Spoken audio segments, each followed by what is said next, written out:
വധൂവരന്മാരുടെ ആദ്യ സമാഗമ രംഗത്ത് ഒരു കത്തിയുമായിട്ടാണ് പുട്ടിലാൽ പ്രത്യക്ഷപ്പെട്ടത്. ഞാൻ അത് അല്പം കീറാം, എങ്കിൽ കളി എളുപ്പമാകും എന്ന് പറയുന്ന പുട്ടിലാലിന്റെ മൃഗീയ ക്രൂരതയും അയാളുടെ മുമ്പിൽ ചൂളി നിൽക്കുന്ന 11കാരിയുടെ ദൈന്യവും ഓർക്കാനേ വയ്യ. നമസ്കാരം, ബുക്ക് ലവർ LLNLന്റെ പുതിയ എപ്പിസോഡിലേക്ക് എല്ലാവർക്കും സ്വാഗതം. ഇന്ന് നമ്മൾ പരിചയപ്പെടുന്നത് ഞാൻ ഫൂലൻ ദേവി എന്ന പുസ്തകമാണ്. ഇത് ഫൂലൻ ദേവിയുടെ ആത്മകഥയാണ്. ഈ പുസ്തകം പരിഭാഷപ്പെടുത്തിയിരിക്കുന്നത് KS വിശ്വംഭര ദാസ് ആണ്. അവർണ ജാതിയിൽ ജനിച്ചു എന്നതിന്റെ പേരിൽ മാത്രം ഒരു സാധു സ്ത്രീക്ക് ജീവിതത്തിൽ അനുഭവിക്കേണ്ടി വന്ന ദാരുണമായ സംഭവങ്ങളുടെ ഒരു കൂടാണ് ഈ ഒരു പുസ്തകം എന്ന് പറയാം. 250 പേജുകളുള്ള ഈ പുസ്തകം വായിച്ചു തീർക്കുമ്പോൾ നമുക്ക് ഇങ്ങനെയൊക്കെ ഒരാൾക്ക് ജീവിതത്തിൽ അനുഭവിക്കേണ്ടി വന്നല്ലോ, അതും നമ്മുടെ ഇന്ത്യയിലാണല്ലോ ഇതൊക്കെ നടന്നത് എന്നാലോചിച്ച് വിഷമിക്കാൻ മാത്രമേ സാധിക്കുകയുള്ളൂ. ഇന്ത്യയിലെ ഗ്രാമപ്രദേശങ്ങളിൽ ജനിച്ചു വളരുന്ന നിരക്ഷരരായ ഒട്ടനവധി പെൺകുട്ടികളെ പോലെ ഒരു സാധു പെൺകുട്ടിയായിരുന്നു ഫൂലൻ ദേവി. പക്ഷെ അവൾക്ക് സാഹചര്യങ്ങൾ കാരണം ഒരു ചമ്പൽ കൊള്ളക്കാരിയായിട്ട് മാറേണ്ടി വരുന്നു. അവളെ 11ാം വയസ്സിൽ വിവാഹം കഴിപ്പിച്ചയച്ചു. അവളെ വിവാഹം കഴിച്ചത് ആദ്യ ഭാര്യ മരിച്ചുപോയ ഒരു പുരുഷനാണ്. അയാൾ ഒരു മധ്യവയസ്കനായിരുന്നു. അയാൾ അവളെ ഒരുപാട് ക്രൂരമായി മർദ്ദിക്കുന്നു, ശാരീരികമായി ഉപദ്രവിക്കുന്നു. അവളുടെ വീട്ടുകാരാകട്ടെ 11ാം വയസ്സിൽ വിവാഹം കഴിപ്പിച്ച് അയക്കുന്നത് നിയമപരമായി തെറ്റാണ് എന്നറിഞ്ഞിട്ടും കൂടെ മകളെ കല്യാണം കഴിപ്പിച്ച് വിട്ടാൽ അവൾ സുഖമായിട്ട് ജീവിക്കും, അല്ലെങ്കിൽ കല്യാണം കഴിപ്പിക്കേണ്ട പ്രായം ഇതാണ് എന്നുള്ള ആ ഒരു ഗ്രാമപ്രദേശത്തിന്റെ നിരക്ഷരതയിലൂടെ മുന്നോട്ട് പോവുകയാണ് ചെയ്യുന്നത്. പക്ഷെ അവളെ വിവാഹം കഴിക്കുന്ന പുട്ടിലാലാകട്ടെ അവളെ വളരെയധികം ഉപദ്രവിക്കുന്നു. അയാളുടെ ആദ്യത്തെ ഭാര്യ തന്നെ അയാളുടെ മർദ്ദനം കാരണമാണ് മരിച്ചതെന്ന് ഒരവസരത്തിൽ അറിയുന്നു. അവൾക്ക് പ്രായപൂർത്തിയായതിനു ശേഷം മാത്രമേ അവർ ഭാര്യ ഭർത്തൃ ബന്ധത്തിലോട്ട് കടക്കുകയുള്ളൂ എന്നുള്ളൊരു വാഗ്ദാനത്തിലൂടെയാണ് വീട്ടുകാരുടെ സമ്മതം കല്യാണത്തിന് വേണ്ടിയിട്ട് അയാൾ നേടിയെടുത്തത്. പക്ഷെ അവളെ വീട്ടിലെത്തിച്ച ആദ്യത്തെ ദിവസം തന്നെ അയാൾ ആ വാക്ക് ലംഘിക്കുകയാണ് ചെയ്യുന്നത്. അവിടെ നിന്ന് ഒരുപാട് കഷ്ടതകൾ അനുഭവിച്ച് അവിടെ നിന്ന് ഓടിപ്പോവുകയാണ് ആ ഒരു പെൺകുട്ടി. അകലെയുള്ള തന്റെ സ്വന്തം ഗ്രാമത്തിലേക്ക് അവൾ തിരിച്ചെത്തുന്നു. പക്ഷെ അവളുടെ അച്ഛന് അയാളുടെ സഹോദരനുമായിട്ട് കുറച്ച് വസ്തുതർക്കമുണ്ടായിരുന്നു. വസ്തുതർക്കം കാരണം അവർ അനുഭവിക്കേണ്ടിയിരുന്ന ഒരുപാട് വസ്തുക്കൾ ഈ സഹോദരനാണ് കൈവശം വെച്ച് പോന്നിരുന്നത്. അതുകൊണ്ട് തന്നെ ഇവർ അതിദരിദ്രരായിട്ടാണ് ജീവിച്ചുകൊണ്ടിരുന്നത്. ഈ പെൺകുട്ടി അവളുടെ ചെറുപ്പകാലം തൊട്ടേ കേൾക്കുന്നത് അച്ഛൻ എങ്ങനെയൊക്കെയോ പൈസ കുറച്ച് സ്വരൂപിച്ച് കൂട്ടിയിട്ട് ആ പൈസയുമായിട്ട് കോടതിയിൽ പോവുകയാണ് തന്റെ സ്വത്ത് തിരിച്ചു പിടിക്കാൻ വേണ്ടിയിട്ട്. പക്ഷെ അയാൾക്ക് ഒരിക്കലും അത് സാധിക്കുന്നില്ല. കാരണം അയാളുടെ സഹോദരൻ ഇതിനേക്കാളും ഒരുപാട് കാശറിഞ്ഞാണ് വക്കീലിനെയൊക്കെ നിർത്തിയിട്ടുള്ളത്. അപ്പോൾ അങ്ങനെ ഒരു സാഹചര്യത്തിൽ കൂടെയാണ് ഈ പെൺകുട്ടി കടന്നു പോയിക്കൊണ്ടിരുന്നത്. അവളുടെ ചേച്ചിയെയും 13ാമത്തെ വയസ്സിൽ തന്നെ വിവാഹം കഴിപ്പിച്ചു. പക്ഷെ ആ പെൺകുട്ടിക്ക് പ്രായപൂർത്തി ആകുന്നത് വരെ സ്വന്തം വീട്ടിൽ തന്നെ തുടരാനുള്ള ഒരു സാഹചര്യം ഉണ്ടായിരുന്നു. അതേസമയം ഫൂലൻ ദേവിക്ക് അങ്ങനെ ഒരു സാഹചര്യമായിരുന്നില്ല ഉണ്ടായിരുന്നത്. ജാതിയിൽ പിന്നോക്കം നിൽക്കുന്നവളായതുകൊണ്ട് തന്നെ ആ ഗ്രാമത്തിലുള്ള ബാക്കിയുള്ളവരൊന്നും അവളുടെ ഒരു ദയനീയ അവസ്ഥ കണക്കിലെടുക്കാനൊന്നും വരുന്നില്ല.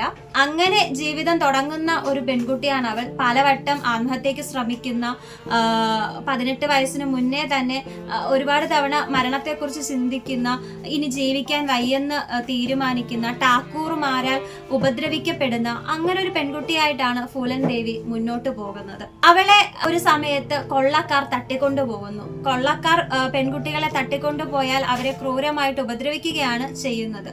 എന്നാൽ ഈ കൊള്ള സംഘത്തിൽ ഇവരുടെ ജാതിയിൽപ്പെട്ട ഒരാൾ ഉണ്ടായിരുന്നത് കൊണ്ട് മാത്രം അവളെ ഉപദ്രവിക്കാതെ പോകുകയും പിന്നീട് ഒരു സമയത്ത് അയാൾ തന്നെ കല്യാണം കഴിക്കുകയും ചെയ്യുന്നു. ആ ഒരു സമയം മാത്രമാണ് തന്റെ ജീവിതത്തിൽ കുറച്ചെങ്കിലും സമാധാനവും സന്തോഷവും സുരക്ഷിതത്വവും ഒക്കെ അനുഭവിച്ചതെന്ന് അവൾ പറയുന്നുണ്ട്. അങ്ങനെ ഫൂലൻ ദേവി വിക്രം എന്ന ഒരാളെയാണ് വിവാഹം കഴിക്കുന്നത്. ഇതിനിടയിൽ അവളെ പോലീസുകാർ ഉപദ്രവിക്കുന്നുണ്ട്, ടാക്കൂറുമാർ ഉപദ്രവിക്കുന്നുണ്ട്. അതുപോലെ തന്നെ ഈ ആദ്യ ഭർത്താവിന്റെ ഉപദ്രവങ്ങൾ വേറെ വശത്ത് വരുന്നുണ്ട്. പിന്നെ ഈ അച്ഛന്റെ സഹോദരന്റെ മകൻ, സ്വത്ത് കൈവശം വെച്ചിരുന്ന ആ ഒരു സഹോദരന്റെ മകൻ ഇതിനേക്കാളും അധികം അവളെ ഉപദ്രവിക്കുന്നുണ്ട്. അയാളാണ് ഈ പുട്ടിലാൽ എന്ന വിഭാര്യനായ ആളെ കൊണ്ട് ഈ പെൺകുട്ടിയെ കല്യാണം കഴിപ്പിച്ച് ഇവിടെ നിന്ന് എങ്ങനെയെങ്കിലും പുറത്താക്കാൻ വേണ്ടിയിട്ട്, ആ ഒരു ഗ്രാമത്തിൽ നിന്ന് പുറത്താക്കാൻ വേണ്ടിയിട്ട് പെടാപ്പാട് വിട്ടുകൊണ്ടിരുന്നത് അയാളാണ്. കാരണം ഈ ഫൂലൻ ദേവി ഇയാൾ പറയുന്നതൊന്നും കേൾക്കാതെ ഇത് ഞങ്ങളുടെ സ്വത്തും കൂടെയാണ് എന്നൊക്കെ പറഞ്ഞ് ആ സ്വത്തിൽ കയറി അവിടുത്തെ വയലിൽ വിളയുന്ന സാധനങ്ങളൊക്കെ എടുത്ത് പട്ടിണി മാറ്റാൻ നമുക്ക് ഇങ്ങനെയൊക്കെ ചെയ്യാമെന്ന് പറഞ്ഞൊരു ധൈര്യത്തോടെ അയാളെ എതിരിട്ട് നിൽക്കുകയൊക്കെ ചെയ്തതുകൊണ്ടാണ് അവൾ അയാളുടെ ഒരു ശത്രുവായിട്ട് മാറുന്നത്. അപ്പൊ ഇവർക്കെല്ലാം എഗെയിൻസ്റ്റ് ആയിട്ട് ഫൂലൻ ദേവി വരുന്നുണ്ട്. ഏത് സമയത്താണ്? ഈ കൊള്ളക്കാരുടെ കൂടെ ചേർന്ന് വിക്രമിനെ കല്യാണം കഴിച്ചതിനു ശേഷം. പക്ഷെ പിന്നീടും അവളുടെ ജീവിതത്തിൽ ദുരിതങ്ങളൊന്നും വിട്ടുമാറുന്നില്ല. കാരണം പിന്നീട് ഈ കൊള്ള സംഘത്തിൽ തന്നെ ഉണ്ടായിരുന്ന വിക്രമിന്റെ ഗുരുവൊക്കെ ആയിട്ടുള്ള ഒരാള് ഇതിനകത്ത് നുഴഞ്ഞു കയറുകയും അവരുടെ ഉള്ളിൽ തന്നെ ഒരു ജാതിബോധം, കാരണം അതിനകത്ത് തന്നെ പല ജാതിയിലുള്ള ആൾക്കാരുണ്ടായിരുന്നു. അപ്പോ അതിൽ ശ്രീറാം എന്ന് പറയുന്ന ആളായിരുന്നു വിക്രമിന്റെ ഗുരുവായിട്ട് അയാൾ കണക്കാക്കുന്നത്. അയാൾ ജയിലിലായിരുന്നു. അയാൾ തിരിച്ചു വന്ന സമയത്ത് ശ്രീറാം മേൽജാതിക്കാരനാണെന്നും വിക്രം കീഴ്ജാതിക്കാരനാണെന്നും, അങ്ങനെയുള്ള ഒരാള് ഫൂലൻ ദേവി എന്ന ഒരു പെൺകുട്ടിയും കീഴ്ജാതിക്കാരി ആയതുകൊണ്ട് അവളെയും കൊണ്ട് നടക്കുന്നു എന്നൊക്കെ പറഞ്ഞ് അയാൾക്ക് ഒരുപാട് ഈഗോ പ്രശ്നങ്ങൾ ഉണ്ടാകുന്നു. ഇതിനിടയിൽ ഫൂലൻ ദേവിയെ ഉപദ്രവിക്കാൻ അയാൾ ശ്രമിക്കുന്നു. അപ്പോൾ അതിന് എഗെയിൻസ്റ്റ് ആയിട്ട് ബാക്കി സംഘാംഗങ്ങൾ വരുന്നു. അങ്ങനെയൊക്കെ വരുന്ന സമയത്ത് ഇവർ തമ്മിൽ ഒരു ക്ലാഷ് ഉണ്ടാവുകയും ഒടുവിൽ വിക്രം ഈ ലോകം വിട്ടു പോവുകയൊക്കെ ചെയ്യുന്നു. അതിനുശേഷമാണ് ഫൂലൻ ദേവിക്ക്, അതുവരെ കേട്ടത് വെച്ചിട്ട് നിങ്ങൾ വിചാരിക്കുക, ഇത്രയും നാള്, അതായത് 11 വയസ്സിൽ അവളുടെ കല്യാണം കഴിഞ്ഞു, അവളുടെ ഭർത്താവ് കത്തിയും കൊണ്ടാണ് ഈ ആദ്യ സമാഗമത്തിന് തന്നെ പോയത്. പിന്നെ ഠാക്കൂർമാർ അവളെ ബലാത്സംഗം ചെയ്തു. അതേപോലെ തന്നെ പോലീസുകാർ അവളെ ബലാത്സംഗം ചെയ്തു, ജയിലിലേക്ക് കൊണ്ടുപോയി. വേറെയും പല ഉപദ്രവങ്ങളൊക്കെ അവൾക്ക് അനുഭവിക്കേണ്ടി വരുന്നുണ്ട്. അത്രയൊക്കെ ആയിരിക്കും ഒരാൾക്ക് ജീവിതത്തിൽ ഏറ്റവും കൂടുതൽ അനുഭവിക്കേണ്ടി വരുന്നത് ഒരു സ്ത്രീക്ക് എന്നായിരിക്കും വിചാരിക്കുന്നത്. പക്ഷേ ആ ഒരു സമയത്തിന് ശേഷം, വിക്രമിന്റെ മരണത്തിന് ശേഷമുള്ള ഒരു സമയമുണ്ട്.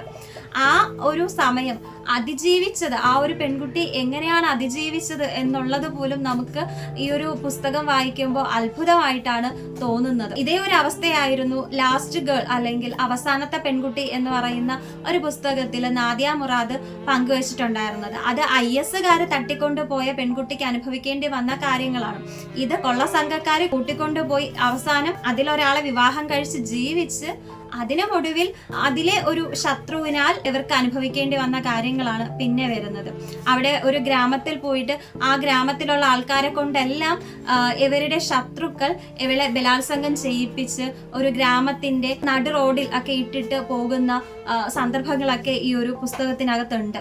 നമ്മൾ ഈ IS-കാരുടെ ക്രൂരതകളൊക്കെ വായിക്കുമ്പോൾ ഇതൊന്നും ഇന്ത്യയിലല്ലല്ലോ, ഇതൊക്കെ വേറെ രാജ്യങ്ങളിലാണല്ലോ, അല്ലെങ്കിൽ ഇങ്ങനെയൊന്നും ഇന്ത്യയിൽ നടക്കില്ലല്ലോ എന്നായിരിക്കും നമ്മൾ ആദ്യം വിചാരിക്കുക. പക്ഷെ ഇതിലും വലിയ ക്രൂരതകളാണ് ഇന്ത്യയിലെ പല ഗ്രാമങ്ങളിലും നടന്നുകൊണ്ടിരിക്കുന്നത് എന്നുള്ള ഒരു സത്യമാണ് ഈ ഒരു പുസ്തകം വായിക്കുമ്പോൾ നമുക്ക് വെളിപ്പെടുന്നത്. ഈ പുസ്തകത്തിലൂടെ മനസ്സിലാക്കുന്ന മറ്റൊരു കാര്യം, കൊള്ളക്കാരാണെങ്കിലും പോലീസുകാരാണെങ്കിലും മറ്റ് ഏത് വിഭാഗത്തിൽപ്പെട്ട ആൾക്കാരാണെങ്കിലും അവർക്ക് ഒരു സ്ത്രീ അല്ലെങ്കിൽ ഒരു പെൺകുട്ടി, അവളുടെ ശരീരം അവർ കാണുന്നത് ഒരേ രീതിയിൽ തന്നെയാണ്. ഒരേ രീതിയിൽ അവർക്ക് ഭോഗിക്കാനുള്ള ഒരു വസ്തുവായിട്ട് തന്നെയാണ് അവർ കാണുന്നത്. അതിൽ മനുഷ്യത്വം കാണിക്കുന്ന വളരെ കുറച്ച് പേര് മാത്രമേ ഉണ്ടാവുകയുള്ളൂ. അതും വളരെ വളരെ റയറായിട്ട്, വളരെ അപൂർവമായിട്ട് മാത്രമാണ് മനുഷ്യത്വം എന്ന് പറയുന്ന സാധനം ഉള്ള ആൾക്കാർ വരുന്നത്.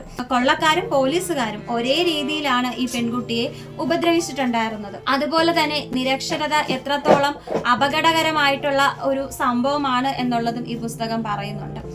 പിന്നീട് ഈ പെൺകുട്ടി വിക്രമിന്റെയൊക്കെ മരണത്തിന് ശേഷം അവൾ അനുഭവിച്ച പല കഷ്ടപ്പാടുകളും ദുരിതങ്ങളും ഒക്കെ അതിജീവിച്ച് ഇതിനിടയിൽ അവളുടെ വീട്ടുകാർക്ക് അതിനേക്കാളും ഒരുപാട് പ്രശ്നങ്ങളൊക്കെ അഭിമുഖീകരിക്കേണ്ടി വരുന്നു. അതും എല്ലാം അതിജീവിച്ച് അവള് തിരിച്ചു വന്ന് അവൾ ഒരു കൊള്ളക്കാരിയായിട്ട് മാറുകയും പല ആൾക്കാർക്കും കൊള്ള നടത്തി ആ കൊള്ള മുതലുകൾ കൊണ്ട് ഉപകാരങ്ങൾ ചെയ്യുകയൊക്കെ ചെയ്യുന്നുണ്ട്. പിന്നീട് രാഷ്ട്രീയപരമായിട്ടുള്ള സ്ഥാനങ്ങളൊക്കെ അവർ അലങ്കരിക്കുന്നുണ്ട്. കൊള്ളക്കാരിയായി മാറിയപ്പോൾ ഫൂലൻ ദേവി ചെയ്ത ഏറ്റവും പ്രധാനപ്പെട്ട കാര്യം, അവരുടെ ഏറ്റവും വലിയ പ്രതികാരം എന്തായിരുന്നെന്ന് വെച്ചാല്, പല വീടുകളിലും അവിടുത്തെ മുതലാളിമാർ, വീട്ടുടമസ്ഥരാൽ പീഡിപ്പിക്കപ്പെട്ട വീട്ടുജോലിക്കാരായിട്ടുള്ള പെൺകുട്ടികൾ ഉണ്ടായിരുന്നു. അപ്പൊ അവരടുത്ത് ചോദിച്ച ശേഷം, നിങ്ങളെ ഇവരെ ഉപദ്രവിച്ചിട്ടുണ്ടോ എന്നൊക്കെ ചോദിച്ച ശേഷം അവര് ഉണ്ടെന്ന് പറയുകയാണെങ്കിൽ അങ്ങനെയുള്ള ആ വീട്ടുകാരുടെ ജനനേന്ദ്രിയങ്ങൾ മുറിച്ചു കളയുക എന്നുള്ളതായിരുന്നു ഫൂലൻ ദേവിയുടെ ഏറ്റവും പ്രധാനപ്പെട്ട ഒരു പ്രതികാരം. കാരണം അവർ അത്രത്തോളം സഫറിങ്സ് ആണ് അനുഭവിച്ച് പോന്നിരുന്നത്. ആ ഒരു ഭാഗം ഇങ്ങനെയാണ് ഈ ആത്മകഥയിൽ എഴുതിയിട്ടുള്ളത്. അത് ഞാൻ വായിക്കാം. പാവപ്പെട്ടവരെ പണം നൽകി സഹായിച്ചു. പാപികൾക്ക് ഞാൻ അവരർഹിച്ച ശിക്ഷ നൽകി. കാരണം പാവപ്പെട്ടവരുടെ പരാതികൾക്ക് പോലീസ് ചെവി കൊടുക്കുമായിരുന്നില്ല. നാണക്കേട് ഒഴിവാക്കുന്നതിനായി അപകടകരമായ ഗർഭചിത്രങ്ങൾക്ക് വിധേയമാകുന്നവരും പുഴയിലോ കിണറ്റിലോ ചാടി ചത്തവരുമായ നൂറുകണക്കിന് സാധു പെൺകുട്ടികളെ പറ്റി ഞാൻ കേട്ടിരുന്നു. ഞങ്ങൾ ഒരു മിന്നലാക്രമണം നടത്തുമ്പോൾ ഒരു ടാക്കൂറിന്റെ വീട്ടിലെ വേലക്കാരിയായ പെൺകുട്ടിയെ കാണുകയാണെങ്കിൽ അവളെ മാറ്റി നിർത്തി ജോലികൾ എന്തൊക്കെയെന്ന് ആരായും. രാത്രി മുഴുവൻ അവർ കുടിച്ചു കൂത്താടി എന്നെ പീഡിപ്പിക്കും. അച്ഛനും മകനും അമ്മാവന്മാരും തോന്നിയതെല്ലാം ചെയ്യും, അവൾ പറയും. അതുകൊണ്ടാണ് സ്ത്രീകളെ പീഡിപ്പിക്കാനുള്ള അവരുടെ ജനനേന്ദ്രിയം ഞാൻ നശിപ്പിച്ചു കളയുമായിരുന്നത്. എന്റെ പ്രതികാരം അതായിരുന്നു, എല്ലാ സ്ത്രീകളുടെയും പ്രതികാരം. ഇങ്ങനെയാണ് അവര് ആ ഒരു ഭാഗത്ത് എഴുതിയിട്ടുണ്ടായിരുന്നത്. അതിനുശേഷം പല ഗ്രാമീണരുടെയും ആരാധനാ പാത്രമായിട്ട് ഫൂലൻ ദേവി മാറുന്നു. അങ്ങനെ ഗ്രാമീണരുടെ സഹായവും ഇവർക്കുണ്ടായിരുന്നു. അങ്ങനെയാണ് അവര് ഒരു കൊള്ളക്കാരിയായിട്ട്, ഒരു പവർഫുൾ ലേഡി ആയിട്ട് മാറുന്നത്. പിന്നീട് അവർ ജയിലിൽ പോകുന്നു. ജയിലിൽ നിന്ന് തിരികെ വന്ന ശേഷമാണ് രാഷ്ട്രീയപരമായിട്ട് കുറച്ച് വർഷം പ്രവർത്തിക്കുന്നു. അവരുടെ കീഴടങ്ങലിന് വേണ്ടി തന്നെ പോലീസ് ഒരുപാട് ശ്രമകരമായിട്ടുള്ള പരിപാടികളൊക്കെ ചെയ്തിട്ടുണ്ടായിരുന്നു. ഒരുപക്ഷെ അവർ കുറച്ചു നാൾ കൂടെ ജീവിച്ചിരുന്നെങ്കിൽ അവർ കുറച്ചുകൂടി പവർഫുൾ ആയിട്ടുള്ള ഒരു രാഷ്ട്രീയ നേതാവായിട്ടൊക്കെ മാറാൻ സാധ്യത ഉണ്ടായിരുന്നു. എന്തായാലും ഇതാണ് ഫൂലൻ ദേവിയുടെ കഥ. ഈ കഥ ഞാനിപ്പോൾ വളരെ കുറച്ച് മിനിറ്റുകൾ മാത്രമാണ് ഇത് പറഞ്ഞത്. അതിൽ പോലും അവർക്ക് അനുഭവിക്കേണ്ടി വന്ന ഈ അവരുടെ സമൂഹത്തിൽ നിന്ന് അവർ കേൾക്കേണ്ടി വന്ന പല ക്രൂരതകളും നിങ്ങൾക്ക് മനസ്സിലായിട്ടുണ്ടാകും. ഞാൻ പറഞ്ഞ സ്റ്റോറിയുടെ അകത്തു നിന്ന് തന്നെ ഇത്രയൊക്കെ ഒരു സ്ത്രീക്ക് അനുഭവിക്കാൻ കഴിയുമോ എന്നുള്ള ഒരു ഭയമായിരിക്കും നമുക്കുണ്ടാവുക. അപ്പോൾ ഈ ഒരു 250 പേജുകളും വായിച്ചാൽ എങ്ങനെയായിരിക്കും ആ ഒരു അവസ്ഥ? അപ്പോൾ നമ്മുടെ ഇന്ത്യയിലും ഇങ്ങനെയുള്ള സ്ത്രീകൾ ഇത്രയും അനുഭവിച്ചിട്ടും അതിനെ അതിജീവിച്ച് മുന്നോട്ട് പോയ സ്ത്രീകൾ ഉണ്ടായിരുന്നു എന്നുള്ളതിന് ഒരു ഉദാഹരണമാണ് ഫൂലൻ ദേവി എന്ന് പറയുന്നത്. ഇനി ഈ പുസ്തകം ഞാൻ നോട്ട് ചെയ്ത് വയ്ക്കാനും ഇത് വായിക്കണമെന്ന് തീരുമാനിക്കാനും പ്രധാനപ്പെട്ട ഒരു കാരണമായത് എന്താണെന്ന് പറയാം. വായനക്കാരനായ സുഹൃത്താണ് അജീഷ് മോൻ. അദ്ദേഹത്തിന്റെ വായനയിൽ കടന്നുപോയ ഏറ്റവും വേദനിപ്പിക്കുന്ന ഒരു ആത്മകഥയാണ് എന്ന് പറഞ്ഞുകൊണ്ട് ഒരു ചർച്ചക്കിടയിൽ ഈ ഒരു പുസ്തകത്തിന്റെ പേര് പറഞ്ഞു. അങ്ങനെ പലവട്ടം ആ ഒരു പുസ്തകത്തിന്റെ പേര് ഞാൻ ഇദ്ദേഹത്തിൽ നിന്ന് തന്നെ കേൾക്കുകയുണ്ടായി. അങ്ങനെയാണ് ഞാൻ ഈ ഒരു പുസ്തകം നോട്ട് ചെയ്ത് വെക്കുന്നത്. അതിനുശേഷം ഇവിടെ ബാംഗ്ലൂരിൽ, ഞാനിപ്പോൾ ബാംഗ്ലൂരിലാണുള്ളത്, അപ്പോൾ ഇവിടെ പുസ്തക സദ്യ എന്ന് പറയുന്ന ഷോപ്പിന്റെ ഒരു ബ്രാഞ്ച് ഇവിടെ സ്റ്റാർട്ട് ചെയ്ത സമയത്ത് അതിന്റെ ഉദ്ഘാടനത്തിന് കാണാൻ വേണ്ടിയിട്ട് ഞങ്ങൾ പോയിട്ടുണ്ടായിരുന്നു. അവിടെ ഈ പുസ്തകം ഇരിപ്പുണ്ടായിരുന്നു. അപ്പൊ ഞാൻ പെട്ടെന്ന്, ഞാൻ കുറെ നാളായിട്ട് നോട്ട് ചെയ്ത് വെച്ചിരുന്ന, വായിക്കാൻ ആഗ്രഹിച്ചിരുന്ന ഒരു പുസ്തകമാണല്ലോ എന്ന് പറഞ്ഞിട്ടാണ് ഞാനിത് വാങ്ങിച്ച് എൻ്റെ കയ്യിൽ കിട്ടി. ഒരു 2-3 ദിവസത്തിനുള്ളിൽ തന്നെ ഞാനിത് ഫുള്ള് വായിച്ചു തീർത്തു. കുറച്ച് വീതം വായിക്കണമെന്ന് വിചാരിച്ചെങ്കിലും ഫൂലൻ ദേവി അനുഭവിക്കുന്ന കാര്യങ്ങൾ ആദ്യത്തെ പേജ് മുതൽ തന്നെ നമ്മളെ ഞെട്ടിപ്പിക്കുന്നതാണ്. അപ്പോൾ അവരെപ്പോഴെങ്കിലും ജീവിതത്തിൽ ഇതിനെയൊക്കെ അതിജീവിച്ച് വിജയിക്കുന്നുണ്ടോ എന്നറിയാനുള്ള ഒരു ആകാംക്ഷ, അവരുടെ ഓരോരോ പ്രശ്നങ്ങൾ വായിക്കുമ്പോഴും അവര് അടുത്ത നിമിഷത്തിൽ ഇത് അതിജീവിച്ച് വിജയിച്ച് വരുമല്ലോ, ഒരു വലിയൊരു കൊള്ളക്കാരിയായിട്ട് വരുമല്ലോ. നമ്മൾ സാധാരണ ആരെങ്കിലും കള്ളനാകരുത്, കൊള്ളക്കാരി ആകരുത്, അങ്ങനെയൊക്കെ ആയിരിക്കും ആഗ്രഹിക്കുക. പക്ഷെ ഈ പുസ്തകത്തിന്റെ ഓരോ പേജ് മറിക്കുമ്പോഴും ഇവരെപ്പോഴാണ് കൊള്ളക്കാരിയായി മാറുന്നത്, ഇവരെപ്പോഴാണ് ഉപദ്രവിച്ചവരോടൊക്കെ പ്രതികാരം ചെയ്യുന്നത്, ആ ഒരു രീതിയിലായിരിക്കും വായിക്കുന്നത്. അങ്ങനെയാണ് ഈ പുസ്തകം വളരെ കുറച്ച് ദിവസങ്ങൾ കൊണ്ട് ഞാൻ വായിച്ചു തീർത്തത്. ഇത് ആത്മകഥയാണ്, ഒരു പരിഭാഷയാണ്. പക്ഷെ അതിന്റെ പരിഭാഷയുടേതായിട്ടുള്ള പ്രശ്നമൊന്നും ഈ ഒരു പുസ്തകത്തിലില്ല. വളരെ സിമ്പിളായിട്ട് എഴുതി പോയിട്ടുള്ള, പെട്ടെന്ന് നമുക്ക് വായിച്ച് പോകാൻ കഴിയുന്ന ഒരു ലാംഗ്വേജ് ആണ് ഈ പുസ്തകത്തിലുള്ളത്. ഈ പുസ്തകത്തിന്റെ പരിഭാഷ നടത്തിയിരിക്കുന്നത് KS വിശ്വംഭരദാസ് ആണെന്ന് ഞാൻ ആദ്യമേ പറഞ്ഞല്ലോ. അപ്പൊ അദ്ദേഹത്തിനെ കുറിച്ചുകൂടെ പരിചയപ്പെടാം. അദ്ദേഹത്തിന് 2007 വിവർത്തനത്തിനുള്ള കേന്ദ്ര സാഹിത്യ അക്കാദമി അവാർഡ് ലഭിച്ചിട്ടുണ്ട്. ലോകത്തിലെ പ്രധാനപ്പെട്ട 3 പുസ്തകങ്ങൾ അദ്ദേഹം മലയാളത്തിലോട്ട് വിവർത്തനം ചെയ്തിട്ടുണ്ട്. ഒന്ന് ഈ ഫൂലൻ ദേവിയുടെ ആത്മകഥ തന്നെയാണ്. മറ്റൊന്ന് ആൻ ഫ്രാങ്കിന്റെ ഡയറിക്കുറിപ്പാണ്. മൂന്നാമത്തേത് നൺ റണ്ണേഴ്സ് അഥവാ കന്യാവാണിഭക്കാർ എന്ന് പറയുന്ന ഒരു പുസ്തകം കേരളത്തിൽ നിന്ന് യൂറോപ്പിലേക്ക് അധ്യാപനത്തിനും ആതുര ശുശ്രൂഷയ്ക്കും എന്നൊക്കെ പറഞ്ഞിട്ട് ഇവിടെ നിന്ന് പെൺകുട്ടികളെ കടത്തിക്കൊണ്ടു പോകുന്നതിനെ കുറിച്ച് എഴുതിയിട്ടുള്ള ഒരു പുസ്തകമായിരുന്നു നൺ റണ്ണേഴ്സ്. അതും അദ്ദേഹം വിവർത്തനം ചെയ്തിട്ടുണ്ട്. അപ്പോൾ മലയാളത്തിലെ ഒരു പ്രധാനപ്പെട്ട ഒരു വിവർത്തകനാണ് ഈ ഒരു പുസ്തകം വിവർത്തനം ചെയ്തിരിക്കുന്നത്. പിന്നെ ഈ ഒരു പുസ്തകം പബ്ലിഷ് ചെയ്തിരിക്കുന്നത് ഒലിവ് ബുക്സ് ആണ്. അപ്പോൾ ഈ പുസ്തകത്തിന്റെ വില വരുന്നത് 300 രൂപയാണ്. ഇതൊക്കെയാണ് ഫൂലൻ ദേവിയുടെ ആത്മകഥ വായിച്ചതിനെ പറ്റി എനിക്ക് പറയാനുള്ള വിശേഷങ്ങൾ. അപ്പോൾ നിങ്ങൾ വായിച്ചിട്ടുള്ളതിൽ നിങ്ങൾക്ക് ഏറ്റവും ടച്ചിങ് ആയിട്ട് തോന്നിയിട്ടുള്ള ആത്മകഥകൾ ഏതൊക്കെയാണെന്ന് ഉറപ്പായിട്ടും കമന്റ് ചെയ്യുക. അപ്പോൾ നമുക്ക് എന്തായാലും അടുത്ത ദിവസം മറ്റൊരു പുസ്തകത്തിന്റെ വിശേഷങ്ങളുമായി കണ്ടുമുട്ടാം. അതുവരെ എല്ലാവർക്കും നന്ദി, നമസ്കാരം.